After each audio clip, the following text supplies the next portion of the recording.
નમસ્કાર, હું નિશિત રાજુગુરુ। 2019 લોકસભાના ભણકારા સંભળાવા લાગ્યા છે। ગુજરાતમાં પણ રાજકીય પક્ષોએ તૈયારી શરૂ કરી દીધી છે। સવાલ એ છે કે સફળતા કોને મળશે, કેવા પ્રકારની રણનીતિ ઘડાઈ રહી છે, પાર્ટીમાં રહેલા પડકારોને ખાળી શકાશે કે કેમ। આજે બંને પક્ષના પ્રભારીએ મેરેથોન બેઠક યોજી પ્રાથમિક તૈયારી શરૂ કરી દીધી છે। ત્યારે આવો ચર્ચા કરી અમારી વિશેષ રજૂઆત 26 માટે મંથનમાં।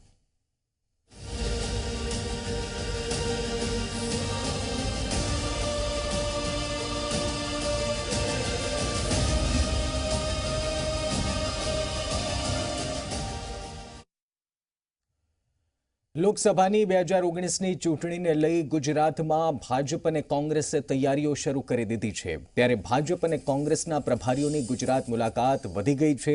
ભાજપના પ્રભારી ઓમ માથુર કમલમમાં ચૂંટણી જીતવાની રણનીતિ ઘડવા બેઠક કરી, તો કોંગ્રેસના પ્રભારી રાજીવ સાતવે પણ ઉમેદવારોની પસંદગીથી લઈ બેઠક જીતવા માટે પ્લાનિંગ કરી રહ્યા છે। તો બંને તરફી પ્લાનિંગ શરૂ થઈ ચૂક્યા છે। પછી વાત ભારતીય જનતા પાર્ટીની હોય કે વાત કોંગ્રેસની હોય, રાજીવ સાતવ અને ઓમ માથુર પોતાના પદાધિકારીઓ સાથે, નેતાઓ સાથે બેઠક કરી રહ્યા છે અને પ્રાથમિક તૈયારીઓ કરી રહ્યા છે। કારણ કે સૌથી મોટો પડકાર બંને પક્ષ માટે હંમેશા લોકસભામાં હોય છે કે કયા ઉમેદવારને કોની સામે મેદાને ઉતારવા। 26 લોકસભા બેઠક પર 2014માં ભારતીય જનતા પાર્ટીએ જીત હાંસલ કરી હતી। હવે પડકાર સૌથી મોટો એ છે કે શું 26 સીટ ભારતીય જનતા પાર્ટી જીતી શકશે કે કેમ।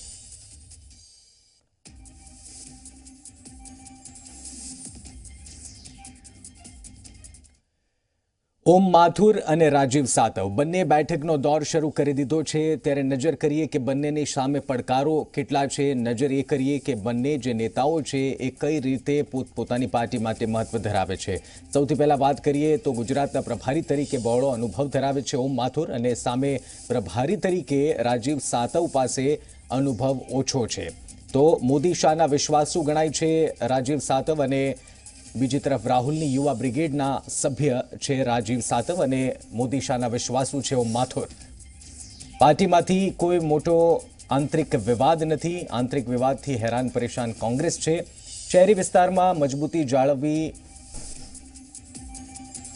એ ભારતીય જનતા પાર્ટી માટે જરૂરી બની રહેશે, અને બીજી તરફ શહેરી વિસ્તારમાં પકડ જમાવી કોંગ્રેસ માટે એક સૌથી મોટો મુદ્દો બની રહેશે। બીજી તરફ ગ્રામ્ય વિસ્તારની વાત કરીએ, ગ્રામ્ય વિસ્તારમાં કોંગ્રેસનું પ્રભુત્વ વધુ દેખાઈ રહ્યું છે। જો કે જસદણ વિધાનસભામાં જે પરિણામ આવ્યા તે આશા અપેક્ષા કોંગ્રેસે રાખી ન હતી, પરંતુ તેમ છતાં ગ્રામ્ય વિસ્તારોમાં ગત અમુક ચૂંટણીઓમાં નજર કરીએ તો ગ્રામ્ય વિસ્તારોમાં કોંગ્રેસે પોતાનું પ્રદર્શન સુધાર્યું છે, પ્રભુત્વ વધ્યું છે, મજબૂતી વધી છે।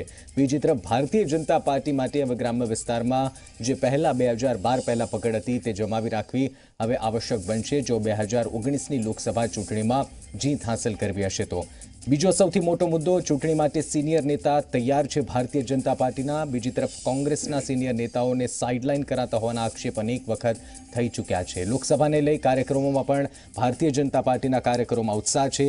તો 2017 અને જસદણના પરિણામ બાદ કોંગ્રેસના કાર્યકરો ક્યાંક નિરાશ હોવાનું પણ જણાઈ રહ્યું છે। યુવા નેતાઓમાં જુસ્સો છે, અને બીજી તરફ કોંગ્રેસના યુવા અને પીઢ નેતાઓ વચ્ચે તાલમેલ ઓછો જણાઈ રહ્યો છે। તો કોંગ્રેસ અને ભાજપ બંને માટે પડકારો તો અનેક છે, પરંતુ હવે કોની કઈ રણનીતિ અમલમાં આવશે અને જીત હાંસલ કરાવશે તે સૌથી મોટો મુદ્દો બની રહેશે।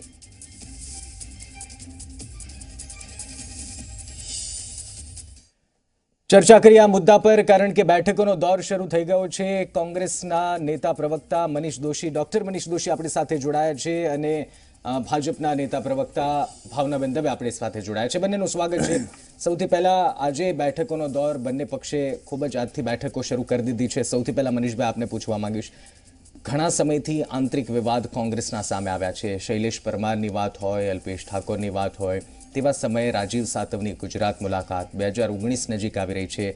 શું બેઠકનો મુખ્ય મુદ્દો રહ્યો અને કેવા પ્રકારની રણનીતિ તરફ કોંગ્રેસ આગળ વધી રહ્યું છે? 2019 લોકસભાની ચૂંટણીમાં કોંગ્રેસ પક્ષ સારો દેખાવ કરી શકે, વધુમાં વધુ બેઠક મેળવી શકે તે માટે અખિલ ભારતીય કોંગ્રેસ સમિતિના મહામંત્રી, ગુજરાતના સંગઠન પ્રભારી શ્રી રાજીવ સાતવજી 2 દિવસની ગુજરાતની મુલાકાતે છે। કોંગ્રેસ પક્ષે ઉમેદવારોની પસંદગી માટે એનું મૂલ્યાંકન કરવા માટે અમે જિલ્લા કક્ષાએથી નીચાએથી નામ આવ્યા, એ નામનું સંપૂર્ણપણે ચર્ચા વિચારણા કરીને તે નામને આખરી ઓપ આપવા માટે, એટલે પેનલ કોઈ જગ્યાએ 2 નામ હોય, કોઈ જગ્યાએ 3 નામ હોય, એટલે સંપૂર્ણપણે લોકતાંત્રિક પ્રક્રિયાથી લોકોને તક મળે, બધાની સાથે વાતચીત થાય, એના સ્થાનિક સમીકરણો શું છે, બૂથ મેનેજમેન્ટની શું સ્થિતિ છે, બધી બાબતોને સમગ્ર દ્રષ્ટિએ, કારણ કે લોકસભા એ નાની નથી, લોકસભાનું જે વ્યાપ છે એ બહુ મોટો હોય છે, નંબર ઓફ વોટર્સ પણ વધુ હોય છે, એટલે આ બધી બાબતોને ધ્યાનમાં લઈને એનું સંપૂર્ણપણે આયોજન કરવા માટે લાંબી મેરેથોન બેઠકો ચાલી રહી છે. અને મને પૂર્ણ વિશ્વાસ છે જે રીતે ગુજરાતમાં 2017માં વિધાનસભાની અમને પરિણામ સારા મળ્યા અને ત્યારબાદ આપ જોતા હશો કે જે રીતની સમગ્ર બાબતોને અમે જોડી રહ્યા છીએ, એટલે નિશ્ચિતપણે ગુજરાતમાં અમને સારું પરિણામ આવશે એવી પૂર્ણપણે આશા છે. અને એ પરિણામ મેળવવા માટેની અમે પૂર્ણપણે કવાયત શરૂ કરી દીધી છે. 30મી તારીખ સુધીમાં નામ રાષ્ટ્રીય નેતૃત્વને સોંપવામાં આવશે અને ત્યારબાદ એ રાષ્ટ્રીય નેતૃત્વ એને આખરી ઓપ આપશે. આ અમારી પ્રક્રિયાનો ભાગ છે. અચ્છા ભાવનાબેન, કેવા પ્રકારની તૈયારી? કારણ કે આપણે ચર્ચા આગળ અનેક મુદ્દાઓ ઉપર, પડકારો ઉપર કરીએ, પહેલાં તો આપની પાસેથી એ પણ, જેમ મનીષભાઈને મેં સવાલ પૂછ્યો કે ઓમ માથુર આવી ગયા છે અને બેઠકો ચાલી રહી છે, સતત બેઠક ચાલી રહી છે અને પ્રાથમિક તૈયારીઓ પણ લોકસભા માટેની શરૂ થઈ ચૂકી છે. કેવા પ્રકારની બેઠકનો દોર આજે રહ્યો, કેવા પ્રકારની તૈયારી ભારતીય જનતા પાર્ટી કરી રહ્યું છે? બિલકુલ, જ્યારે પણ ચુનાવ આવે ત્યારે ચોક્કસ એની તૈયારીઓ કરવી જ પડતી હોય છે. જોકે ભારતીય જનતા પાર્ટીની આદત છે કે હંમેશા સંગઠન અને સરકાર વચ્ચે સુંદર તાલમેલ હોય અને એ પ્રમાણે કાર્યક્રમો ચાલતા જ હોય છે. બહુ જ સરસ વાત છે કે માથુરજી કે જે અહીંયા પ્રભારી રહી ચૂક્યા છે, માનનીય મોદીજી જ્યારે મુખ્યમંત્રી હતા અને ત્યારે વિધાનસભાની ચૂંટણીઓનો પણ અનુભવ ખૂબ સારો માથુરજીને છે અને લોકસભાની ચૂંટણીનો પણ અનુભવ છે. એ ઉપરાંત માથુરજીએ ઘણા બધા પ્રવાસો કર્યા છે. તાલુકા સુધીના પ્રવાસો મેં માથુરજીના જોયા છે.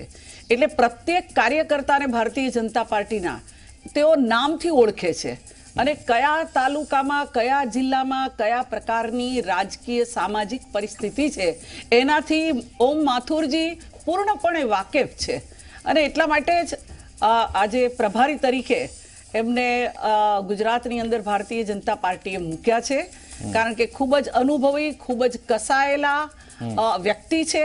એટલે એમના માટે આ નવો વિષય નથી, પરંતુ ક્યાંય ચૂક ન થાય અને જે 100% સીટો છે અમારી એ જળવાઈ રહે એના માટે ચોક્કસ એક પછી એક કાર્યકર્તાઓની બેઠક અને મિટિંગનો દોર ચાલે છે અને તૈયારી અમારી ચાલી રહી છે. બરોબર.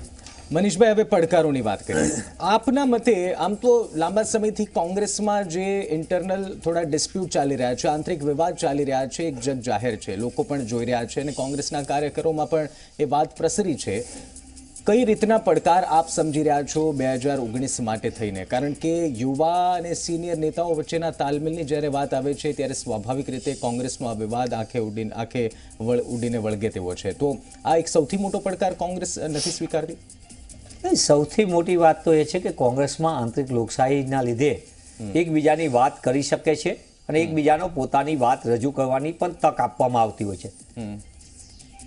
બે પેઢી વચ્ચેનું હંમેશા એક પ્રશ્ન થતો હોય છે, આપણે પરિવારમાં પણ જોતા હોય છે, પણ અન્ય પક્ષમાં શું છે એ આખું ગુજરાત જાણે છે ને કઈ રીતે દેશમાં પણ કઈ રીતે એમના સિનિયર નેતાઓની અવગણના થાય કઈ થાય એમાં મારે નથી કહેવું. પણ કોંગ્રેસ પક્ષની જ્યાં લગી સવાલ છે, કોંગ્રેસ પક્ષમાં વાત કરવાનો અધિકાર દરેકને છે, પણ અંતે જે પક્ષની શિસ્ત હોય છે, પક્ષના જે ડેકોરમમાં, એ ડેકોરમની અંદર જ પોતાની વાત કરો. ક્યાંક કોઈક અંશે કોઈકનો મન મિટાવ હશે તો એ મન મિટાવને દૂર કરવાનો. ચૂંટણીમાં આટલો મોટો કાર્યક્રમ હોય ત્યારે પક્ષની અંદર જ્યારે લડાઈ કરવા નીકળતા હોય ત્યાં કોઈ પોતાની વાતે કરે. રાહુલ ગાંધીના ઘરે બેઠક થઈ, રાહુલ ગાંધીએ બોલાવ્યા સિનિયર નેતાઓને, મનાવવાની પણ વાત થઈ, પરંતુ તેમ છતાં આપ કહી રહ્યા છો કે થોડો સમય લાગે, પરંતુ હજુ સુધી તો ક્યાંક સોલ્વ નથી થયો. કારણ કે ચર્ચા તો એવી છે કે શૈલેષ પરમારને તો ફોન કરીને રાજીવ સાતવે બોલાવ્યા બેઠક. નહીં, એમાં મિસઅન્ડરસ્ટેન્ડિંગ એવું છે, આજે મીડિયામાં ચાલ્યું છે, પણ તમારી જાણ માટે કહું કે ક્યાંક કોમ્યુનિકેશનનો ગેપ હતો અને એની જગ્યાએ એમને મિટિંગની બાબતથી અજાણ હોવાની એમને વાત કરી છે. પણ એ ઘટના એટલી મોટી રીતે કે એ નારાજ કે એવી કોઈ વાત નથી, પણ વ્યક્તિને ખબર જ ન થાવ કે મારે G24ની ડિબેટમાં આવવાનું હોય, મને કહેવામાં જ ન આવ્યું, તમારી અંદર ઇન્ટરનલ સર્ક્યુલેટ થઈ ગયો કે મનીષભાઈ દોશી 8 વાગે આવવાના છે.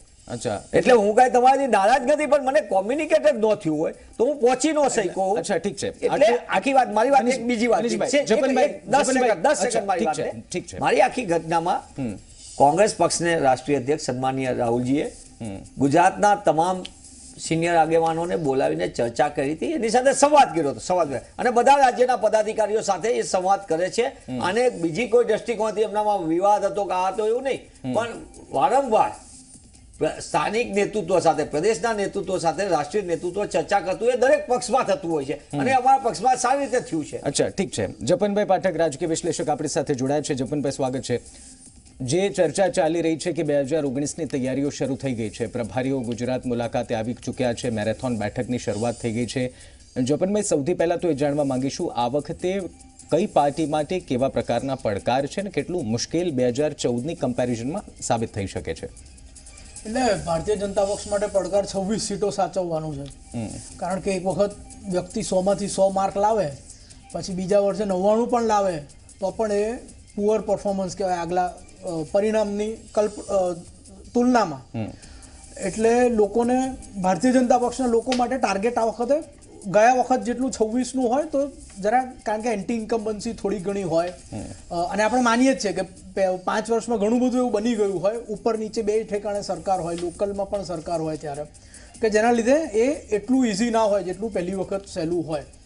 એટલે ભારતીય જનતા પક્ષ માટે 26 બેઠકો જાળવી રાખવાનો પડકાર છે. કોંગ્રેસ માટે નફો એટલો વકરો એટલો નફો છે આ લોકસભાની ચૂંટણીમાં, કારણ કે 1 કે 2 સીટ મેળવે એમનું ટાર્ગેટ ઊંચું છે, અને હોવું જ જોઈએ એમનું ટાર્ગેટ ઊંચું, કારણ કે વચ્ચે કેટલાક એવા બનાવ બન્યા આ 5 વર્ષમાં કે જેના કારણે વિધાનસભામાં પણ એમને ગેઇન મળ્યો, જિલ્લા પંચાયતોમાં મળ્યો, તેમનું ટાર્ગેટ ઊંચું જ હોય આ વખતે, કે આપણને 1-2 સીટ નહીં પણ વકરો એટલો નફોના ન્યાય ગમે તેટલી સીટો મળે નહીં, પણ જરાક વધારે છલાંગ લગાવીએ.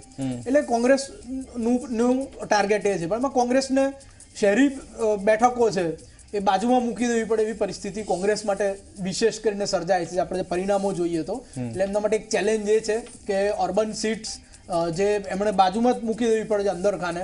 ABCD 4 કેટેગરીની સીટ્સ હોય કે એ સીટ એટલે આપણે નિશ્ચિત રીતે જીતી શકીએ એમ છે, B એટલે થોડું કટોકટ ફાઇટ છે, C એટલે થોડી મહેનત કરીએ તો પણ કદાચ ટૂંકો પનો પડે, અને D એટલે એમાં આપણે બાજુમાં મૂકી દેવી પડે. એટલે હું જરા આત્યંતિક ટર્મમાં બોલું છું, મનીષભાઈમાં સંમત ના થાય, એ પાર્ટીના પ્રવક્તા છે એટલે, પણ એટલે અર્બન સીટ્સનું એક ઇસ્યુ છે. બીજો કે વડાપ્રધાન પદના ઉમેદવાર ગુજરાતમાંથી છે નરેન્દ્રભાઈ, એટલે ગુજરાતી સ્પીકિંગ વડાપ્રધાન છે, અહીંયા આવીને ગુજરાતીમાં ભાષણ પણ કરશે, એમનું કેમ્પેન પણ ગુજરાતમાં વ્યાપક રીતે સ્વીકૃત બની શકે, કારણ કે અહીંના ધરતીના છોરું છે. એટલે એ જે સેન્ટિમેન્ટ્સ છે કે આપણો માણસ, એ સેન્ટિમેન્ટ્સ કોંગ્રેસને વધારે સીટો મેળવવામાં ક્યાંક નડતરરૂપ બની શકે. અને ત્રીજી ચીજ કે મનીષભાઈએ કીધું કે વાસ્તવમાં એવું નથી, અંદર પાર્ટીની ડેમોક્રેસી છે, ઇન્ટરનલ ડેમોક્રેસી છે, પણ ઇન્ટરનલ ડેમોક્રેસી પર પરસેપ્શનમાં ક્યાંક ઇન્ટરનલ ડિસ્ટર્બન્સ દેખાતું હોય તો એ એક ચેલેન્જ પણ છે કે ઘર ભલે એક હોય અને ચૂંટણી ટાઈમે બધા એક જ રહેવાના એવું એ માનતા હોય, પણ ક્યાંક પરસેપ્શનમાં પણ જે 17 જણની મિટિંગ મળી હોય કે પછી અલ્પેશ ઠાકોર એમાંથી બહાર આવીને જે નિવેદન કર્યું હોય કે 11 ધારાસભ્ય કોઈક મિટિંગમાં ગેરહાજર હોય, કે આજે એક ધારાસભ્ય ગેરહાજર છે તો પણ આ થયું, એટલે ક્યાંક ટિકિટની વહેંચણી હજી તો બાકી છે અને આ પ્રાયર સિઝન છે, તો એ ચીજનું છેક સુધી કોંગ્રેસે પણ ધ્યાન રાખવું પડશે. અચ્છા ભાવનાબેન, આમ તો પડકાર ભારતીય જનતા પાર્ટી માટે પણ છે. અનામત આંદોલન, હાર્દિકના તો જો કે મેરેજ થયા, પરંતુ હવે આંદોલન તો એ પતિ પત્ની સાથે લડવાની વાત કરી રહ્યા છે. બીજી તરફ મુખ્યમંત્રી અને નાયબ મુખ્યમંત્રી વચ્ચેનું પણ જે મન દુઃખ કહો કે પછી વિવાદ કહો કે જે કંઈ પણ કહો, એ પણ 2017ના પરિણામ બાદ સામે આવી ચૂક્યું હતું. તો ભારતીય જનતા પાર્ટી માટે જેમ જપનભાઈ કહી રહ્યા છે, એક તો 26 બેઠક સાચવવી તો પડકાર છે જ, પરંતુ આ પરિસ્થિતિમાં જે છેલ્લા 5 વર્ષમાં ઘણી ઘટનાઓ ઘટી, અનામતની વાત હોય કે બીજી કોઈ વાત હોય, તો આપને નથી લાગતું કે એને ફેસ કરવું અથવા તો એ એટમોસ્ફિયરમાં, એ વાતાવરણમાં ભારતીય જનતા પાર્ટી માટે 26 બેઠક સાચવવી અઘરી છે? જપનભાઈએ બરોબર કહ્યું કે 100 માર્ક્સ આવ્યા હોય પછી 1 પોઈન્ટ પણ ઓછો આવે એ મંજૂર ના હોય, અથવા તો એને જાળવી રાખવા માટે 100% ભારતીય જનતા પાર્ટીએ પ્રયત્ન કરવો પડે. અને મને આશા અને અપેક્ષા બંને છે કે ભારતીય જનતા પાર્ટીની કેન્દ્રની સરકાર અને રાજ્યની સરકાર આ બંને મળીને જે કામ કર્યા છે, કેન્દ્રની સરકારના આ 4.5 વર્ષના કામ અને ભારતીય જનતા પાર્ટીના જે કામો છે આ બધાને મળીને જુઓ તો વર્ષો સુધી ઘણી બધી વાતો એવી હતી કે કેન્દ્ર તરફથી ગુજરાતને અન્યાય જ થતા હતા. આજે આપ જુઓ છો કે ગુજરાતની અંદર ખૂબ મોટા પ્રોજેક્ટો પણ આપણે ત્યાં થયા છે. બીજું તો સવર્ણ જ્ઞાતિઓ માટેના 10% જે આર્થિક અનામતની વાત કરી છે એ પણ બહુ મોટી વાત છે. એટલે 5 વર્ષમાં ભાવનાબેન 5 વર્ષમાં કાર્ય તો ગણાવવા માટે સ્વાભાવિક રીતે સત્તારૂઢ પાર્ટી પાસે તો હોય જ, પરંતુ મારો સવાલ એ છે કે જે પડકારો છેલ્લા 4-5 વર્ષમાં આપની સમક્ષ આવ્યા તો તેને ઝીલવા અથવા તો તેને પડકારને ઉકેલવા આપની માટે એટલા સહેલા છે કે આપ 26 બેઠક ફરી જીતી જશો? જો નિશિતભાઈ, પડકારો તો હંમેશા જીવનમાં કોઈ વ્યક્તિગત રીતે જુઓ ને તો પણ જીવનમાં પડકારો આવતા જ હોય, તો પછી પોલિટિકલ પાર્ટીમાં તો આવે જ. અને ખાસ કરીને જ્યારે ઘણા વર્ષો પછી જ્યારે પ્રજાની અપેક્ષા સંતોષે એવું કાર્ય કરનાર સરકાર આવી હોય અને વ્યક્તિને પ્રજાને એવું લાગતું હોય તો ચોક્કસ એમની અપેક્ષાઓ વધી જાય છે અને અપેક્ષા વધવાને કારણે અમારા પડકાર પણ વધતા હોય છે. અને એ અપેક્ષાને પૂર્ણ કરવા માટે આજે આપ જુઓ કે નેશનલ હાઈવેઝ 138 કિલોમીટર રોજના થાય છે. પ્રધાનમંત્રી ગ્રામ સડક યોજના 13 થી 14% વધારે આજે અમે બનાવી રહ્યા છે. આજે તમે આપ જુઓ મનીષભાઈ કે કાઉન્ટર ભલે કરે પણ હું મારી વાત તો પૂરી કરું ને નિશિતભાઈ, કે જે વિકાસના પડકારો જે છે એ ભારતીય જનતા પાર્ટીએ સરકારે પહેલા પણ કહ્યું કે સત્તારૂઢ પાર્ટી માટે વિકાસના કાર્યો ગણાવવા માટે સ્વાભાવિક રીતે ઘણા મુદ્દાઓ. મનીષભાઈ જે આપ કંઈક કહેવા માંગો? ના તો કોંગ્રેસ પાસે 60 વર્ષ સત્તા હતી જ ને ભાઈ નિશિતભાઈ. એ બોલી જ રહ્યા છે. એમની પણ જે કઈ વિકાસના કામો હોય કહી શકે. ગરીબી નિવારણ કરો ઇન્દિરા ગાંધીથી ચાલ્યું છે. ગરીબી હજી સુધી નિવારણ નહીં થઈ. એનું કારણ શું? એમણે શું કામ કર્યું હતું? ભાવનગર આપણે મનીષભાઈ સાંભળીએ. જી મનીષભાઈ. ભાજપ તરફથી હંમેશા એ વાત કાયમ દરેક ડિબેટમાં તકિયા કલમની જેમ વપરાય 60 વર્ષમાં શું થયું. ભાજપના પ્રવક્તાઓએ પહેલા તો એમના પક્ષના વિદેશ મંત્રી, જે આમ તો વિદેશ મંત્રી નો કે સાહેબ જ મોટા ભાગે બધા ખાતા સંભાળે છે, પણ તો સુષ્માબેને યુનોમાં જઈને ભાષણ કર્યું.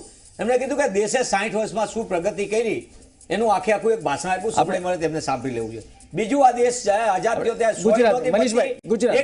ગુજરાત એટલા માટે એમને વાત કરી નેશનલ હાઈવે એ ગુજરાતમાં નથી પૂરતી. એમણે વાત કરી એટલે મારી વાત પૂરી કરવા દેવાનું એટલા માટે કે મારો અધિકાર છે. જી અધિકાર તો મને બોલવા દેવી જોઈએ. તમે એમને વાત કરી છે મને પૂરી કરવા દો, પછી 10 સેકન્ડ આપું છું મનીષભાઈ. નહીં, મને 20 સેકન્ડ નહીં, હું 30 સેકન્ડે બોલીશ. એટલા માટે કે એમને વાત લાંબી કરી છે એટલે વાત સાંભળવી પડે. નિશિતભાઈ 10 સેકન્ડ આપું છું પ્લીઝ. નિશિતભાઈ તો એ દાખલા એક જ કામ કહું કે એમને જ બોલવા દો, આપણે ડિબેટ જ ન કરીએ. હું તમારો જવાબ એટલા માટે હું મનીષભાઈ મારો જવાબ નહીં, એમને જે વાત કરી છે એ વાતનો મને પૂરેપૂરો જવાબ દેવો. બોલો. દેશ આઝાદ થયો ત્યારે 20 કરોડની જનસંખ્યાની સામે આજે દેશની 130 કરોડ જનસંખ્યા. ત્યારે આપણે લાલ ઘઉં મંગાવતા હતા, આજે દેશ પોતે ખાદ્યાન્નમાં સ્વાવલંબિત બન્યું છે. આપણે એક્સપોર્ટ કરી છે જુદા જુદા. આ ભારત દેશ કોંગ્રેસના શાસનમાં એક નીતિગત નિર્ણય કર્યો અને અમે વેક્સિનેશન મિશન શરૂ કર્યું. આજે ભારત પોલિયો મુક્ત ભારત થયું, ચિત્રા મુક્ત ભારત થયું. એટલે આજે વાત કરે છે ને એમની 3-4 વસ્તુ કીધી, એમને કામ કરાવવા જોઈએ. મનીષભાઈ એમને એક મારો સવાલ સાંભળી લો. ખાલી મારી સવાલ આપનો જવાબ મનીષભાઈ કન્ટિન્યુ કરો. મારો સવાલ 138 કિલોમીટર મારો સવાલ એ ખોટી વાત છે. મને લાગે છે આપને ગુજરાત મનીષભાઈ જી કયો તમે મારો સવાલ એટલો સાંભળી લો અને હું ભાવનાબેનને પણ કહું છું તમને પણ કહું છું. આપણે ગુજરાતમાં જે લોકસભાની તૈયારીઓ તમારા બંને પક્ષે શરૂ કરી છે એની ઉપર ચર્ચા કરવાની છે. એનું કારણ છે કે આ રાજ્યની જનતા ઈચ્છે છે કે ભાજપ અને કોંગ્રેસ પાસે શું મુદ્દા છે. આપણે નેશનલ હાઈવે મનીષભાઈ મારો એક સવાલ સાંભળી લો. મને ખાલી એક સવાલ આપનો તમારી પાસેથી જાણવો છે કે આપના હું પણ અપેક્ષા રાખું કે તમે પૂરેપૂરો સમય આપો. મોહન ડેલકર ભાજપમાં જોડાય છે કે કોંગ્રેસમાંથી આ વખતે ફરી લડશે? કારણ કે સેલવાસમાં વડાપ્રધાન નરેન્દ્ર મોદીના કાર્યક્રમમાં પણ એ તો દેખાણા હતા અને હવે પછી તેમણે એમ પણ કહ્યું છે કે હું પ્રમુખ પદ તરીકે રાજીનામું આપું એવી કોઈ વાત નથી. તો આપણે એ મુદ્દા ઉપર પણ વાત કરીએ. જી મનીષભાઈ. મોહન ડેલકરજીએ હજી સુધી એવી કોઈ વાત નથી કરી. એ જાણી જોઈને એક વખત સેલવાસ જેવા વિસ્તારમાં એક જ સંસદ સભ્ય કે એક જ વર્ષો સુધી રહેતા હોય, ત્યાંના સ્થાનિક કક્ષાના વિકાસના કામમાં ક્યાંય કોઈ પણ જગ્યાએ જોણા હોય. મારી આગળ કોઈ માહિતી નથી આની, એના માટે આપણે આવશે ત્યારે એના કરતા પણ બીજી વાત છે ગુજરાતના મુદ્દાઓની જે વાત કરી એના ઉપર આવું છું. હું ખાલી એટલું જ કહું છું. મોહન ડેલકર એક જ મુદ્દો છે લોકસભા ચૂંટણી. મને લાગે છે મનીષભાઈ આપ મારા સવાલ ઉપર કોન્સન્ટ્રેટ નથી કરતા. હું કરું છું પણ તમારો સવાલ એવો છે કે જે પ્રશ્નને તમે એવું પૂછી રહ્યા છો મોહન ડેલકર એક જ મુદ્દો છે 543 બેઠકમાંથી. હું તમને એ તો કહી રહ્યો છું કેમ એ પૂર્વ સાંસદ નથી તમારા? નહીં, પણ 543 માંથી એક જ છે. આપણે લોકસભાની ગુજરાતની જેવા કાર્યક્રમમાં આપ એમ કહી રહ્યા છો સેલવાસ જેવા સ્થાનિક કાર્યક્રમમાં જોડાયા છે તો પ્રવક્તા છે તો આપને ખ્યાલ નથી કે પીએમ મોદીનું તેમણે ના મારા ધ્યાનમાં નથી. ઠીક છે.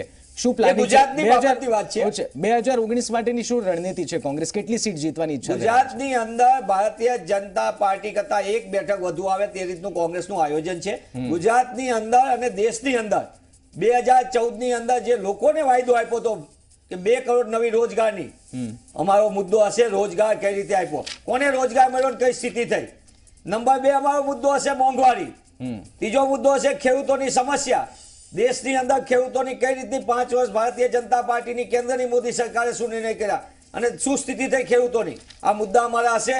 દેશની અંદર તેમણે કીધેલા જે વાયદા હતા 2014 ની અંદર તમામ સમસ્યાનો ઉકેલ સાહેબ છે એવી વાત કરીને નીકળ્યા હતા 2014 આજે તમામ સમસ્યા સાહેબના કારણે છે. આર્થિક મોરચે ગુજરાત અને દેશને જે તકલીફ પડી છે, જે રૂપિયાનું અવમૂલ્યન થયું છે, એ મુદ્દા કોંગ્રેસ પક્ષ લઈને નીકળશે લોકો વચ્ચે. અચ્છા જપનભાઈ, ખાસ કરીને 2019ની ચૂંટણી આપણે જોઈ રહ્યા છીએ, તૈયારીઓ તો શરૂ થઈ ગઈ છે. આપના મતે કયા મુખ્ય મુદ્દાઓ આ વખતે ગુજરાત લોકસભામાં ગુજરાતની 26 સીટને અસર કરતા રહેશે? કારણ કે આમ તો છેલ્લા 4.5 વર્ષમાં ઘણી બધી ઘટનાઓ ઘટી, આંદોલનની હોય કે પછી ખેડૂતોની આત્મહત્યાની વાત હોય. આ વખતે ફોકસ્ડ કયા મુદ્દા ઉપર લાગી રહ્યું છે 2019માં? મને લાગે છે કે ભાજપ પક્ષે તો એક ફોકસ હશે જ કે અમારી સરકારે જે કામ કર્યા છે, અને સરકાર હોય એટલે કામ કરવાનો મોકો મળતો હોય, શાસનમાં હોય એટલે, અને લોકોને ઓબ્લાઇઝ કરવાનો કામ થકી પણ મોકો મળતો હોય. એટલે કેન્દ્ર સરકાર અને રાજ્ય સરકારના જે કંઈ કામો છે એને લઈ અને ભારતીય જનતા પક્ષ જશે. એની સાથે સાથે એનાથી પણ મહત્વનું છે, કારણ કે લોકોને પ્યોર મુદ્દા કરતાં પણ જે આભા હોય, ચૂંટણી ટાઈમનો જે માહોલ હોય એમાં વિશેષ રસ પડતો હોય છે. અને એટલે વડાપ્રધાન અહીંના ધરતીના છોરું છે, ગુજરાતી વડાપ્રધાન છે, એ મુદ્દો પણ ભારતીય જનતા પક્ષ ગુજરાતમાં સબલાઇન રીતે અથવા વોકલી સતત આગળ રાખશે. અમિત શાહ પણ ગુજરાતી છે, જે વડાપ્રધાન અને પક્ષ પ્રમુખ બેવ. એ મુદ્દો ભારતીય જનતા પક્ષમાં મુખ્ય રહેશે, નરેન્દ્રભાઈને વડાપ્રધાન ફરીથી બનાવવા. અને સામે પક્ષે ખીચડી સરકાર આવે તો એના જોખમો, એટલે અગાઉ જે 2 વર્ષની સરકારો ચાલી અને જે જોખમ ઊભા થયા ખીચડી સરકારોના સમયમાં, એ મને લાગે છે ભાજપના કિસ્સામાં મુખ્ય મુદ્દો હશે. જ્યાં સુધી કોંગ્રેસનો સવાલ છે, મને લાગે છે કોંગ્રેસનું વધારે ફોકસ રૂરલ એરિયાઝમાં હશે, કારણ કે રૂરલ એરિયાઝમાં એને વિધાનસભાની ચૂંટણીમાં ખાસો ગેઇન મળ્યો અગાઉના મુકાબલે, અને વિશેષ કરીને સૌરાષ્ટ્રમાં આપણે જોયું કે એમને ગેઇન મળ્યો, નોર્થ ગુજરાતમાં ક્યાંક રૂરલ વિસ્તારમાં એમને ગેઇન મળ્યો. એટલે કોંગ્રેસનો પ્રયત્ન એ છે કે રૂરલ વિસ્તારને જે પ્રશ્નો લાગુ પડે છે, એટલે ખેડૂતોના પ્રશ્નો છે, ગ્રામીણ વિકાસને લગતા પ્રશ્નો છે, મને લાગે છે આદિવાસીઓને લગતા જે પ્રશ્નો છે, મને લાગે છે એ દિશામાં કોંગ્રેસનું ફોકસ ગુજરાતની ચૂંટણીમાં વધારે હશે. બાકી બીજી વાતો થવાની જ, રફેલની વાતો થવાની, કેન્દ્ર સરકારની બીજી ટીકાઓ થવાની, પણ મુખ્યત્વે કોંગ્રેસનું ફોકસ, કોંગ્રેસના મુદ્દા મને લાગે છે કૃષિલક્ષી અને ગ્રામીણલક્ષી ગુજરાતમાં વધારે રહેશે. બિલકુલ ભાવનાબેન, જે રીતે મનીષભાઈ હમણાં કહી રહ્યા હતા કે જે મુદ્દાઓ તેમના રહેશે, ખેડૂતોના મુદ્દાઓ રહેશે, 4.5 વર્ષમાં એક જપનભાઈનો પણ એક મુદ્દો સરસ સામે આવી રહ્યો છે કે વડાપ્રધાન જે પ્રધાનમંત્રી છે ગુજરાતના છે, ભારતીય જનતા પાર્ટીના રાષ્ટ્રીય અધ્યક્ષ ગુજરાતના છે, તો શું ભારતીય જનતા પાર્ટી ગુજરાત ભાજપ એ જ મુદ્દાને આગળ લઈને 2019 લડવાનું છે 2014ની જેમ, કે કોઈ પોતાના કાર્યો છે એનો પણ પ્રચાર કરીને મત મેળવવાનો પ્રયાસ થશે? નિશિતભાઈ, પહેલી વાત તો હું આપને એક જણાવું કે આ દેશની જનતાને, અને કદાચ આપણે ગુજરાતની જ વાત કરીએ તો ગુજરાતની જનતા ખૂબ હોશિયાર છે. એને મજબૂર સરકાર નથી જોઈતી, એને મજબૂત સરકાર જોઈએ છે. અને અગર મજબૂત સરકાર હોય તો મોદીજીના નેતૃત્વ હેઠળની એનડીએ સરકાર બની શકે છે. રહી વાત કિસાનોની વાત કરી ભાઈ મનેશભાઈએ, બહુ સરસ વાત કરી છે. આપ જાણો છો કે સ્વામીનાથન કમિટી નીમવામાં આવી હતી ખેડૂતો માટે થઈને, ભાઈ જપનભાઈને ચોક્કસ ખ્યાલ છે એ બધો. અને એ સ્વામીનાથન કમિટીએ જે આ ન્યૂનતમ ટેકાના ભાવ ભારતીય જનતા પાર્ટીએ 1.5 ગણા જે આપ્યા લાગત કરતા, એના સૂચનોનો જે અમલ કર્યો, એના પ્રશંસા એમને નિમેલી સ્વામીનાથન કમિટીએ કરી છે. અને બીજું ખાસ કે 4.5 વર્ષમાં 95 લાખ મેટ્રિક ટનની ખરીદી કેન્દ્ર સરકારે ખેડૂતો પાસેથી કરી છે, અને એને કારણે આજે ખેડૂતો ખુશ છે. ખેડૂતોની આવક ડબલ કરવાનો પ્રયત્ન. સૌથી અગત્યની વસ્તુ તો ખેડૂતોની આટલી બધી હોય તો 5 વર્ષના એનસીઆરબી ના ડેટા જેવું કે છે કે ખેડૂતોની આત્મહત્યાનો કેટલો બધો ઉમેરો થયો છે. આ દુઃખદ છે. સુપ્રીમ કોર્ટની અંદર ખાલી ગુજરાતની જ એક વસ્તુ કહું, ગુજરાતના જ એક ભાઈએ જે એક્ટિવિસ્ટ છે ભરતસિંહ ઝાલા, એમને પોતે સુપ્રીમ કોર્ટમાં એક રીટ કરેલી છે. આજ દિન સુધી ગુજરાત સરકાર અને ભાજપ શાસિત રાજ્યોએ એમાં એફિડેવિટ કરીને એમ કીધું કે કૃષિ નીતિ બનાવશું. આટલી સરસ સંવેદનશીલ કૃષિ નીતિ વાળી સરકાર છે જે કૃષિઓની એમએસપી ની જે એમને વાત કરી, એમએસપી ની અંદર વાત કરનાર લોકોએ સમજવા જેવું છે. 6% થી 12% છે, કોઈ 50% થી વધુ આપવા નથી.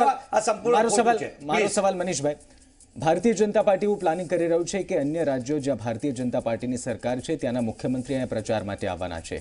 કોંગ્રેસ કયા નેતાઓને પ્રચાર માટે, કોને ચહેરો બનાવીને ગુજરાતમાં આગળ વધશે? કારણ કે કોંગ્રેસ માટે હંમેશા ગુજરાતમાં આક્ષેપ થયા છે કે કોંગ્રેસ પાસે ચહેરો નથી અને એમાં પણ ઉપર યુવા અને સિનિયર નેતાઓ વચ્ચે તાલમેલમાં ક્યાંક ખરાબી છે. તો કોંગ્રેસ કયા ચહેરાને લઈ, કેવા નેતાઓને પ્રચારમાં મેદાનમાં ઉતારવાની છે આ વખતે? ભારતીય જનતા પાર્ટી વિધાનસભાની ચૂંટણીમાં બી નરેન્દ્રભાઈનું લે, પંચાયતમાં બી નરેન્દ્રભાઈનું લે, એવી વાત કરવાના કરતા હું વાસ્તવિક વાત કહીશ. કોંગ્રેસ પક્ષના તમામ આગેવાનો ગુજરાતમાં અને દેશમાં પ્રચાર કરવા માટે છે. કોંગ્રેસ પક્ષના રાષ્ટ્રીય અધ્યક્ષ સન્માનીય રાહુલજીએ ગુજરાતમાં પણ પ્રચાર કર્યો હતો અને દેશ આખામાં સમગ્ર કર્યો હતો. 3 રાજ્યોની તાજેતરમાં 5 રાજ્યોની ચૂંટણી હતી તેમાં પણ એમને કર્યું. 3 રાજ્યોમાં કોંગ્રેસનો ભવ્ય જનસમર્થન, જન આશીર્વાદને વિજય થયો અને 5 રાજ્યોમાં ભારતીય જનતા પાર્ટીનો કારમો પરાજય થયો છે.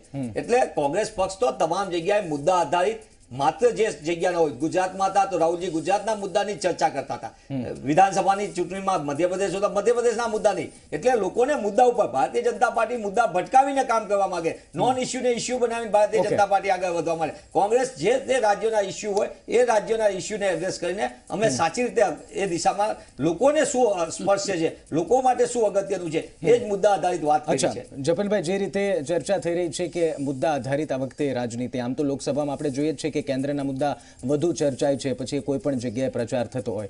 ખાસ કરીને આપને નથી લાગતું કોંગ્રેસનો જે આંતરિક અસંતોષ છે જે વારે વારે સામે આવ્યો છે, અલ્પેશ ઠાકોરની વાત હોય, શૈલેષ પરમારની કે પછી સિક્રેટલી બેઠક મળવાની વાત હોય, આપને નથી લાગતું કોંગ્રેસ માટે ખૂબ મોટું ડેમેજ કરી શકે છે જો એને કંટ્રોલ કરવામાં ના આવ્યું?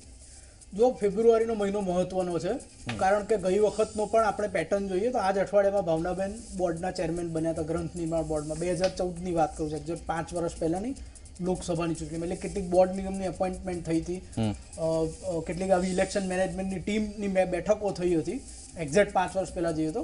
પણ આજે જાન્યુઆરીની વાત છે. પણ ફેબ્રુઆરીમાં કોંગ્રેસના કેટલાક એમએલએસના રાજીનામા પડ્યા હતા. જશાભાઈ બારડ, પ્રભુભાઈ વસાવા અને અગાઉ છબીલભાઈ વગેરે પણ કોંગ્રેસ છોડી ગયા હતા. ગોરધનભાઈ ભાજપમાં ભળ્યા હતા. ફેબ્રુઆરીની વાત કરું છું, ચૂંટણી પહેલાની ફેબ્રુઆરી છે. હવે 5 વર્ષ પછી ફરી આવશે. એ બધી બેઠકોમાંથી રાજીનામા એટલે પડ્યા હતા કે લોકસભાની બેઠકો સાથેની પેટા ચૂંટણી થઈ જાય અને વિધાનસભાનો પણ આંકડો બદલાય ભાજપનો. 5 વર્ષ પહેલાની વાત છે. એટલે ફેબ્રુઆરીનો મહિનો મહત્વનો છે. જો કોંગ્રેસમાંથી કોઈ સ્વિચ ઓવર કરવાનું હશે કે રાજીનામું આપવાનું હશે તો પેટા ચૂંટણી લોકસભાની સાથે જ આવે એ તો પછી જો એવું થવાનું હોય તો, અને જેના વર્તાર આપણે ચર્ચતા હોઈએ અલ્પેશ ઠાકોર વગેરેના કિસ્સામાં, જો કે કોઈ આધાર વગર ચર્ચતા હોય છે કે આધાર સાથે એ ચર્ચાનો વિષય છે, પણ એવું થશે તો ફેબ્રુઆરીમાં થશે. કારણ કે માર્ચની 5મીની આસપાસ તો ચૂંટણીની જાહેરાત થઈ જશે. ફેબ્રુઆરી મહિનો ખૂબ ઇમ્પોર્ટન્ટ. ભાવનાબેન 10 સેકન્ડ મનીષભાઈ ને ભાવનાબેન 10 સેકન્ડ છે. મારો એક જ સવાલ છે, અલ્પેશ ઠાકોર શું ભારતીય જનતા પાર્ટીમાં જોડાઈ રહ્યા છે? કારણ કે વર્તન તેમનું જે રીતનું છે, જે રીતના તે જવાબ આપી રહ્યા છે, કોંગ્રેસ સામેની જે નારાજગી છે, શું કહેશો આપ? પહેલી વાત તો એમની પાર્ટી અને એમનો વ્યક્તિગત વિષય જે હોય તે એ મારો વિષય નથી. પરંતુ ભારતીય જનતા પાર્ટીનું કદાચ આપને એક ઘટના ઉપરથી આ વિચારવાનું સૂઝ્યું હશે કે એમણે એકતા યાત્રા કરી અને અમારા એક માનનીય પદાધિકારીએ એમનું સ્વાગત કર્યું. એ તો કોઈ પક્ષના બેનર નીચે આવેલા નહોતા. એટલે આ વિષય તો વ્યક્તિનો વ્યક્તિગત છે. એમાં પાર્ટી કોઈ પાર્ટી આવે તો કોઈને ના ન પાડે. 10 સેકન્ડ છે. અલ્પેશ ઠાકોરને મનાવવાનો પ્રયત્ન થઈ રહ્યો છે કે પછી જે છે એ બરોબર ચાલી રહ્યું છે? અલ્પેશભાઈ નારાજ જ નથી. એમની સામાજિક પદયાત્રા કરી છે અને ભારતીય જનતા પાર્ટી બનાસકાંઠાની અને ઉત્તર ગુજરાતમાં જે કાળમી પરિસ્થિતિમાંથી પસાર થઈ રહી છે, ત્યાંના નાગરિકો પસાર થઈ રહ્યા છે અને પાર્ટી પણ પસાર થઈ રહી છે. અને એટલા માટે તેઓ આવા પ્રયત્ન કરતા ને અફવાઓ ફેલાવવા માટે એવા કાંઈક લોજિક હલાવતા હોય છે. 100% નથી. ભારતીય જનતા પાર્ટીને એવી લાભ પડતી હોય તો કંઈ પણ એમાં ફાયદો થવાનો નથી. મનીષભાઈ, ભાવનાબેન, જપનભાઈ ત્રણે અમારી સાથે જોડાયા બદલ ખૂબ ખૂબ આભાર. તો દર્શક મિત્રો, તૈયારી શરૂ થઈ ગઈ છે અને બંને પક્ષ પોતપોતાની રીતે પ્રયત્ન કરી રહ્યા છે. હવે જોવાનું એ રહેશે કે કઈ પાર્ટીની કઈ રણનીતિ અમલમાં આવશે અને કોને જીત હાંસલ થશે. હજુ તો ઘણો સમય બાકી છે, પરંતુ એક શરૂઆત બંને પક્ષ તરફથી થઈ ગઈ છે. વિશેષ રજૂઆત મિત્ર બસ આટલું છે. નમસ્કાર.